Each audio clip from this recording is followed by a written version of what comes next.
ಓಂ ಗುರುಭ್ಯೋ ನಮಃ. ಚತುರ್ಥ ಸ್ಕಂದ 10ನೇ ಅಧ್ಯಾಯ. ಶ್ರೀಮದ್ ಭಾಗವತ. ಯಕ್ಷನಿಂದ ಉತ್ತಮನ ವಧೆ. ಧ್ರುವನು ಯಕ್ಷರೊಡನೆ ಯುದ್ಧ ಮಾಡಿದುದು. ಮೈತ್ರೇಯ ಮಹರ್ಷಿಗಳು ಹೇಳುತ್ತಾರೆ. ಪ್ರಜಾಪತೇರ್ದುಹಿತರಂ ಶಿಶುಮಾರಸ್ಯ ಧ್ರುವಃ ಉಪಯೇಮೇ ಭ್ರಮಿಂ ನಾಮ ತತ್ಸುತೌ ಕಲ್ಪವತ್ಸರೌ. ಎಲೈ ವಿದುರನೇ, ಧ್ರುವನು ಶಿಶುಮಾರನೆಂಬ ಪ್ರಜಾಪತಿಯ ಪುತ್ರಿಯಾದ ಭ್ರಮಿ ಎಂಬುವಳನ್ನು ವಿವಾಹ ಮಾಡಿಕೊಂಡು ಆಕೆಯಲ್ಲಿ ಕಲ್ಪ ಮತ್ತು ವತ್ಸರ ಎಂಬ ಇಬ್ಬರು ಪುತ್ರರನ್ನು ಪಡೆದನು. ಹಾಗೆಯೇ ಆ ಮಹಾಬಲಿಯಾದ ಧ್ರುವನು ತನ್ನ ಮತ್ತೊಬ್ಬಳು ಭಾರ್ಯೆಯಾಗಿದ್ದ ವಾಯುಪುತ್ರಿಯಾದ ಈಳಾದೇವಿಯಲ್ಲಿ ಉತ್ಕಲನೆಂಬ ಪುತ್ರನನ್ನು ಮತ್ತು ಒಂದು ಕನ್ಯಾರತ್ನವನ್ನು ಪಡೆದನು. ಉತ್ತಮ ಕುಮಾರನು ವಿವಾಹವಾಗುವುದಕ್ಕೆ ಮೊದಲೇ ಒಮ್ಮೆ ಬೇಟೆಯಾಡುತ್ತಿದ್ದಾಗ ಹಿಮಾಲಯ ಪರ್ವತದ ಮೇಲೆ ಒಬ್ಬ ಮಹಾಬಲಶಾಲಿಯಾದ ಯಕ್ಷನು ಆತನನ್ನು ಕೊಂದು ಹಾಕಿದನು. ಆತನ ತಾಯಿಯಾದ ಸುರುಚಿಯು ಮರಣದಲ್ಲಿ ಆತನನ್ನು ಹಿಂಬಾಲಿಸಿದಳು. ತನ್ನ ತಮ್ಮನು ಯಕ್ಷನಿಂದ ಸಾಯಿಸಲ್ಪಟ್ಟನೆಂಬ ಸಮಾಚಾರವನ್ನು ಕೇಳಿದೊಡನೆಯೇ ಧ್ರುವನಿಗೆ ಸಹಿಸಲಾರದ ಕ್ರೋಧವೂ ಶೋಕವೂ ಆತುರವೂ ಉಟ್ಕೇರಿ ಬಂದವು. ಆತನು ವಿಜಯ ರಥವನ್ನು ಏರಿ ಯಕ್ಷರ ನೆಲೆಮನೆಯಾದ ಅಲಕಾವತಿಗೆ ಪ್ರಯಾಣ ಬೆಳೆಸಿದನು. ಉತ್ತರ ದಿಕ್ಕಿಗೆ ಹೋಗಿ ಆತನು ಹಿಮಾಲಯದ ತಪ್ಪಲಿನಲ್ಲಿ ಯಕ್ಷರಿಂದ ತುಂಬಿದ್ದ ಕುಬೇರನ ರಾಜಧಾನಿಯನ್ನು ಕಂಡನು. ಅಲ್ಲಿ ರುದ್ರದೇವರ ಅನುಚರರಾದ ಅನೇಕ ಭೂತ ಪ್ರೇತ ಪಿಶಾಚಿಗಳು ವಾಸವಾಗಿದ್ದವು. ಅಲ್ಲಿಗೆ ತಲುಪಿ ಆ ಮಹಾಬಾಹುವಾದ ಧ್ರುವನು 10 ದಿಕ್ಕುಗಳಲ್ಲಿಯೂ ತುಂಬಿ ಮೊಳಗುವಂತೆ ಶಂಖಘೋಷವನ್ನು ಮಾಡಿದನು. ಆ ಧ್ವನಿಯನ್ನು ಕೇಳಿ ಯಕ್ಷಪುತ್ರಿಯರಿಗೆ ಮಿತಿಮೀರಿದ ಗಾಬರಿಯುಂಟಾಗಿ ಅವರ ಕಣ್ಣುಗಳು ಭಯದಿಂದ ಕಾತರಗೊಂಡವು.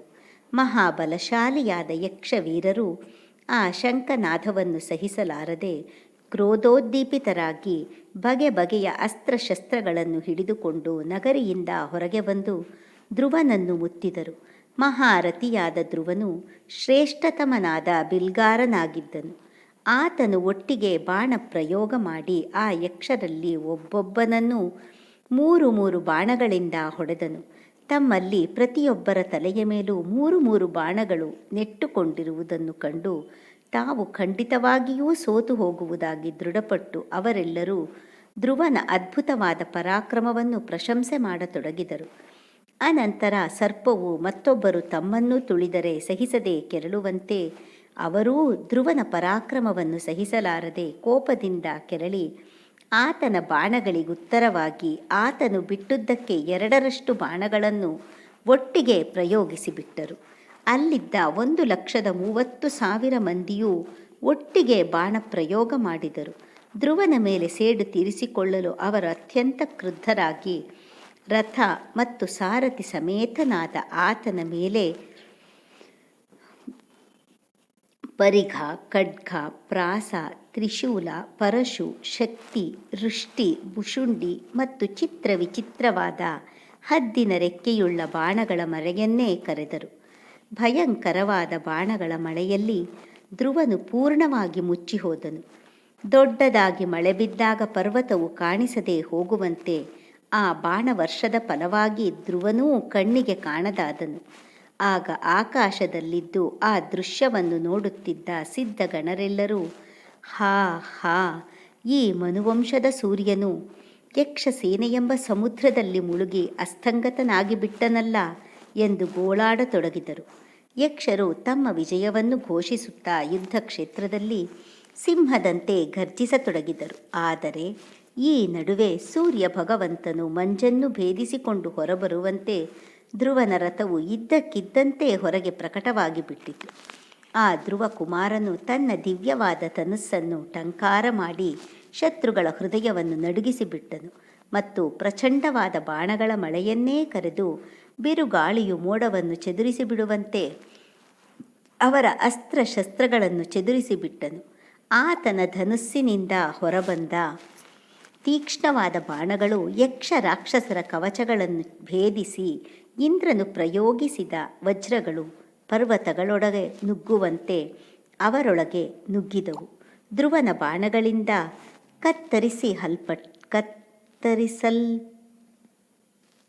ಧ್ರುವನ ಬಾಣಗಳಿಂದ ಕತ್ತರಿಸಿ ಹಾಕಲ್ಪಟ್ಟ ಸುಂದರವಾದ ಕುಂಡಲ ಸಹಿತವಾದ ತಲೆಗಳಿಂದಲೂ ಸುವರ್ಣವರ್ಣವಾದ ತಾಳೆಯ ಮರಕ್ಕೆ ಸದೃಶವಾದ ಮೊಣಕಾಲುಗಳಿಂದಲೂ ಬಳೆಗಳಿಂದ ಭೂಷಿತವಾದ ಬಾಹುಗಳಿಂದಲೂ ಹಾರಗಳು, ತೋಳ್ಬಂದಿಗಳು, ಕಿರೀಟಗಳು ಮತ್ತು ಬಹು ಅಮೂಲ್ಯವಾದ ರುಮಾಲುಗಳಿಂದಲೂ ನಿಬಿಡವಾಗಿ ವೀರರಿಗೆ ರಮಣೀಯವಾದ ಆ ಯುದ್ಧ ಭೂಮಿಯು ಅತ್ಯಂತ ರಮಣೀಯವಾಗಿ ಕಾಣುತ್ತಿತ್ತು. ಅಳಿದುಳಿದ ಯಕ್ಷರು ಕ್ಷತ್ರಿಯ ಶ್ರೇಷ್ಠನಾದ ಧ್ರುವನ ಬಾಣಗಳಿಗೆ ಸಾಮಾನ್ಯವಾಗಿ ತಮ್ಮ ಅಂಗಗಳೆಲ್ಲ ಚಿನ್ನ ಭಿನ್ನವಾಗಿ ಬಿಟ್ಟಿದ್ದರಿಂದ ಸಿಂಹದೊಡನೆ ಸೆಣಸಿ ಸೋತ ಗಜರಾಜನಂತೆ ಭಯಗ್ರಸ್ತರಾಗಿ ಯುದ್ಧರಂಗದಿಂದ ಪಲಾಯನ ಮಾಡಿಬಿಟ್ಟರು. ಆ ವಿಸ್ತಾರವಾದ ರಣಭೂಮಿಯಲ್ಲಿ ಅಸ್ತ್ರಶಸ್ತ್ರಗಳನ್ನು ಹಿಡಿದಿದ್ದ ಶತ್ರುಗಳಲ್ಲಿ ಒಂದು ಪಿಳ್ಳೆಯೂ ಕಾಣದಿರಲು ನರಶ್ರೇಷ್ಠನಾದ ಧ್ರುವನಿಗೆ ಅಲಕಾಪುರಿಯನ್ನು ನೋಡಬೇಕೆಂಬ ಇಷ್ಟವೇನೋ ಉಂಟಾಯಿತು. ಆದರೆ ಆತನು ಪುರದ ಒಳಗೆ ಹೋಗಲಿಲ್ಲ. ಈ ಮಾಯಾವಿಗಳು ಏನು ಮಾಡಬಯಸುತ್ತಾರೆಯೋ ಎಂಬುದು ಮನುಷ್ಯರಿಗೆ ತಿಳಿಯುವುದಿಲ್ಲ ಎಂದು ಸಾರಥಿಗೆ ಹೇಳಿ ಆತನು ಆ ವಿಚಿತ್ರವಾದ ರಥದಲ್ಲಿಯೇ ಕುಳಿತುಕೊಂಡು ಶತ್ರುಗಳು ಹೊಸದಾಗಿ ಆಕ್ರಮಣ ಮಾಡಬಹುದು ಎಂಬ ಆಶಂಕೆಯಿಂದ ಸಾವಧಾನವಾಗಿಯೇ ಇದ್ದನು. ಅಷ್ಟರಲ್ಲಿ ಆತನಿಗೆ ಸಮುದ್ರದ ಭೋರ್ಗರೆತವನ್ನು ಹೋಲುವ ಭಯಂಕರವಾದ ಶಬ್ದವು ಕೇಳಿಬರತೊಡಗಿತು.